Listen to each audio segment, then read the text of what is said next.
Aquella mañana comenzó con un murmullo extraño, un run run que ya se intuía desde la noche anterior. Los pasillos de Telecinco estaban tensos, como si alguien hubiese dejado abierta una puerta por donde se colaba un vendaval de rumores. La historia llevaba horas cocinándose. La abogada que llevaba tiempo analizando públicamente el caso Rocío Carrasco había decidido hablar más de la cuenta y soltar lo que muchos llevaban años preguntándose. No era un comentario suelto ni un simple análisis jurídico. Era un relato cargado de ecos, de declaraciones que habían pasado de voz en voz, de momentos duros que, según ella, jamás debieron salir a la luz, pero que ahora, inevitablemente, salían. La cámara se abrió paso entre los colaboradores mientras ella se colocaba el micrófono, con esa seguridad suave que tienen los que no temen mirar de frente. Y sin rodeos, lanzó lo que sería la frase que incendiaría los teléfonos móviles en toda España. A mí me consta, y lo digo con toda la prudencia del mundo, que aquel episodio en el hospital se vivió con muchísima tensión, muchísima. El plató se quedó helado. Nadie sabía si intervenir o dejarla continuar, porque todos intuían que lo que venía a continuación tenía el aroma inconfundible del salseo de alto voltaje, ese que no se confirma, no se desmiente, pero que todo el mundo se muere por escuchar. Y ella siguió, con esa voz firme que resuena incluso cuando no sube el tono. Explicó que había detalles sobre la presencia de Fidel Albiac, sobre cómo se vivió internamente aquel momento crítico en la familia y que algunas actitudes habían sido malinterpretadas durante años. No decía que fuese verdad ni mentira, simplemente decía lo que se había dicho. Y esa es, precisamente, la fórmula perfecta para el drama, dejar caer la información sin tocarla, pero lo justo como para que el espectador se sienta dentro de la sala de espera, mirando de reojo a todos los presentes. Mencionó también que Rocío Flores había sido una pieza clave en ese episodio, que su reacción no fue la que mucha gente cree, y soltó incluso una frase que descolocó a medio plató. No todo lo que se ha contado es cierto, pero tampoco todo lo que se cayó fue inocente. Mientras hablaba, un productor detrás de cámaras se llevaba las manos a la cabeza. En Twitter ya se movían los primeros mensajes, las primeras alertas, los primeros clips recortados por cuentas de salseo. Federico, desde su mesa, abría los ojos como si hubiese escuchado una confesión prohibida.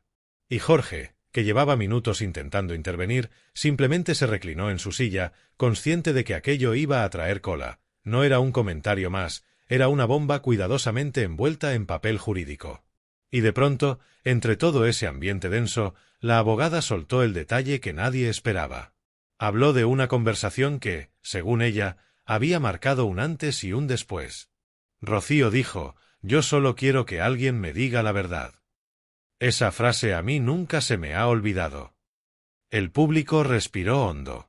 Los colaboradores se miraron entre ellos. La tensión era tan espesa que cualquier movimiento sonaba como una alarma. Y entonces ella bajó ligeramente la mirada y añadió, casi en un susurro, como si se la escapara sin querer: «Ese día hubo lágrimas, hubo reproches y hubo silencios, silencios que duelen más que cualquier palabra». El plató explotó. Y no había vuelta atrás. La tensión no tardó en crecer, porque en cuanto la abogada dejó caer aquel comentario sobre los silencios que duelen, los colaboradores empezaron a revolverse en sus sillas, como si cada uno tuviera una versión distinta de aquel episodio en el hospital. Y es que cuando se habla de la familia Carrasco Flores Albiac, nada es lineal. Cada paso tiene una sombra, y cada sombra un eco que resuena en los platós desde hace más de 20 años. Fue entonces cuando Joaquín, intentando devolver algo de orden, preguntó lo que todo el mundo quería escuchar. ¿Estás diciendo que Fidel actuó de una forma distinta a lo que se ha contado? La abogada levantó la mirada, ladeó la cabeza con calma y soltó esa frase que provocó un efecto dominó en la redacción, en el control del programa y en todos los teléfonos móviles de España. Yo no estoy diciendo nada, solo digo que lo que se dijo puede no coincidir con lo que realmente se vivió. Una bomba disfrazada de neutralidad. Los colaboradores se quedaron congelados.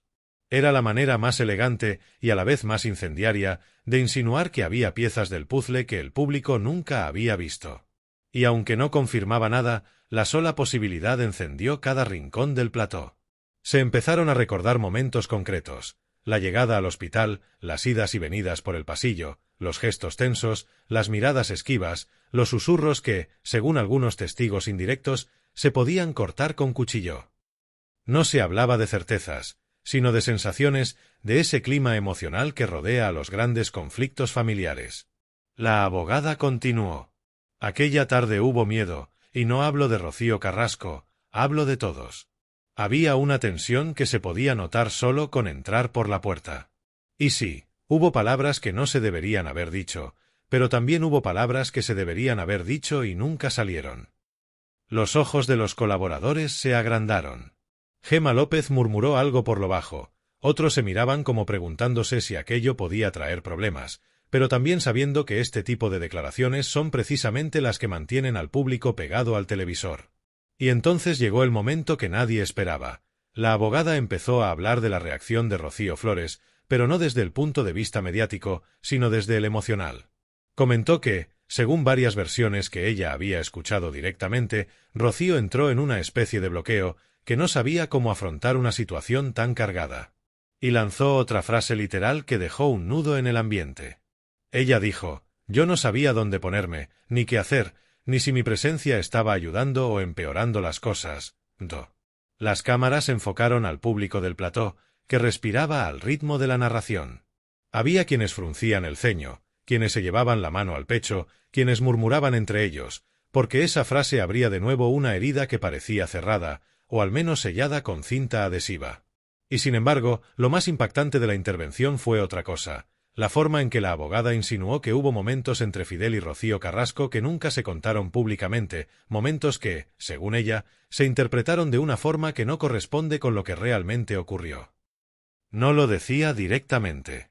No lo afirmaba como verdad absoluta. Pero lo dejaba caer, envuelto en ese tono de profesional segura que sabe que la duda también es un elemento de impacto. Mientras hablaba, algunos colaboradores repasaban mentalmente la hemeroteca, intentando encajar piezas. Otros abrían los ojos con incredulidad, no por lo que se decía, sino por lo que se estaba insinuando sin decirse. Porque en este tipo de conflictos, a veces el mayor escándalo no es la frase que se pronuncia, sino la que se evita. Para cerrar esa parte de su relato, lanzó un comentario que ya circula recortado en todas las cuentas de salseo. Ese día salieron del hospital siendo los mismos, pero sintiendo que todo había cambiado. Una frase que no afirma nada, pero que lo sugiere todo. Y el plató, por supuesto, ardió. El ambiente del plató se volvió aún más denso cuando la abogada, lejos de recular, decidió adentrarse en el terreno más resbaladizo, el de las interpretaciones emocionales, las sensaciones no documentadas y esas conversaciones que, según ella, habían llegado a sus oídos por personas muy cercanas a los hechos. Nadie respiraba. Nadie parpadeaba. Todos sabían que estaba entrando en una zona donde cualquier palabra podía incendiar semanas enteras de debates televisivos. Uno de los colaboradores le preguntó si, según esas versiones que manejaba, la relación entre Rocío Carrasco y Fidel se vio afectada por aquel episodio en el hospital. La abogada sonrió con esa expresión enigmática que descoloca a cualquiera, levantó ligeramente la ceja y respondió con una frase que desde ese mismo instante se convirtió en clip viral. Lo único que puedo decir es que había miradas que hablaban más que las palabras. Fue como lanzar gasolina sobre las brasas. Porque esa respuesta no afirmaba nada, pero lo insinuaba todo.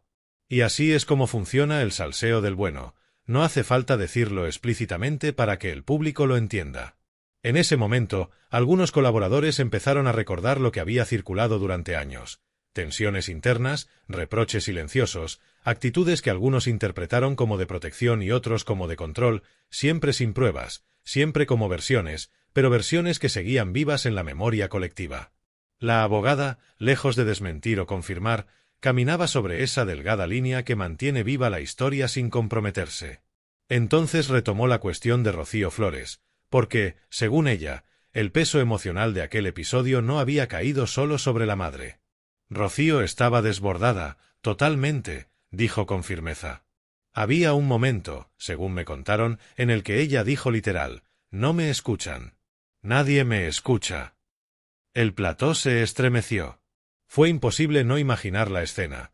Una joven atrapada en un conflicto familiar gigantesco, rodeada de adultos que discutían sin parar, mientras ella apenas conseguía hacerse oír. Se dijeron frases sobre la presión, sobre lo que suponía cargar con decisiones que no le correspondían, sobre la sensación de estar pagando culpas ajenas. Todo con ese tono de confidencia que hace que el público se sienta dentro de la historia. En otro punto del relato, la abogada introdujo un detalle que dejó al plató descolocado. Según su versión, alguien cercano a la familia comentó que la situación entre Rocío y Fidel se volvió especialmente tensa en un momento concreto. No dijo qué momento. No dio nombres. No dio fechas. Solo dejó caer. Hubo un intercambio de palabras, digamos que, poco amable. El murmullo entre el público se volvió ensordecedor. Los colaboradores cruzaron miradas incómodas, como si cada uno hubiese oído una versión distinta de ese intercambio. Y en medio de ese clima, surgió otra frase que marcó el ritmo emocional de la parte. Ese día fue la primera vez que algunos vieron a Rocío Carrasco realmente rota, rota de verdad. Pero inmediatamente la abogada añadió algo que heló la sangre en el plató. Y también fue la primera vez que algunos vieron a Fidel realmente preocupado. El público se inclinó hacia adelante. Los colaboradores tragaron saliva. El control del programa pidió al realizador que no cortara ni un segundo. Porque ese tipo de frases no acusan, no señalan, no revelan secretos. Pero sí abren puertas. Puertas muy grandes. Entonces fue cuando la abogada mencionó ciertas personas externas, que según ella, llegaron a estar presentes o cerca de aquel episodio hospitalario y que años después habrían compartido detalles, siempre con prudencia, siempre desde la emoción, pero detalles que, sumados unos a otros, formaban un relato mucho más intenso del que el público había imaginado. Y cerró la parte con otra frase que quedó suspendida en el aire, cargada de significado y misterio. Ese día entendí que nada de lo que se había contado era tan simple como parecía. El plató se quedó en silencio. Y la historia se volvió aún más grande. La abogada respiró hondo antes de continuar, porque sabía que lo que venía ahora era todavía más espinoso. No por los hechos en sí, que ella no confirmaba ni negaba, sino por la carga emocional y mediática que llevaban detrás. Y es que las historias relacionadas con Rocío Carrasco, Fidel Albiac y Rocío Flores no son simples anécdotas. Son auténticos terremotos que, cada vez que se mencionan, hacen vibrar a toda la audiencia. Fue entonces cuando uno de los colaboradores, visiblemente nervioso, decidió arriesgarse. Pero, se llegó a hablar de que Fidel y Rocío discutieran allí mismo, en el hospital. La abogada mantuvo la serenidad. Enderezó la espalda, se aseguró de que el micrófono estuviera bien colocado y soltó una de esas frases suyas que sirven para decir mucho sin afirmar nada. Yo solo digo que hubo momentos de mucha tensión y que algunos los interpretaron como discusión. Los colaboradores se quedaron petrificados. Porque no estaba diciendo que discutieran. Pero tampoco estaba diciendo que no. Y así es como el salseo se convierte en historia. Las redes, en ese mismo instante, estallaron. Clips con esa frase empezaron a circular por todas partes. Algunos recordaban testimonios anteriores de tertulianos que habían insinuado cosas parecidas, otros aportaban supuestas anécdotas filtradas por terceros, y otros sencillamente comentaban lo evidente, que cada detalle que la abogada dejaba caer añadía una capa más de misterio. Fue entonces cuando ella entró en uno de los terrenos más delicados, la sobreprotección. Sin dar nombres, sin acusar a nadie, insinuó algo que llevaba años flotando en el aire. Hubo quien dijo en su momento que alguien intentó proteger demasiado, tanto que terminó generando más tensión. No hacía falta decir quién. El público lo entendió al instante. Los colaboradores también. Y en ese momento, una voz desde la mesa lanzó otra pregunta, más afilada aún. ¿Estás diciendo que la presencia de Fidel no ayudó a calmar la situación? La abogada cerró un segundo los ojos, como si meditara la respuesta, y después lanzó otra frase que quedaría grabada. Hubo gente que sintió que su presencia lo complicaba todo, y hubo gente que sintió que era lo único que sostenía la calma. Depende de quién lo cuente. La perfección del equilibrio. La bomba sin espoleta. El salseo en estado puro. Entonces retomó el foco en Rocío Flores, porque según las versiones que ella manejaba, siempre indirectas, siempre en condicional, la joven habría vivido aquel episodio en una batalla interna que nadie del público llegó a conocer. Comentó que ella recibió un mensaje que, según alguien de su entorno, sonó casi a un grito reprimido. Yo solo quería estar con mi madre, nada más.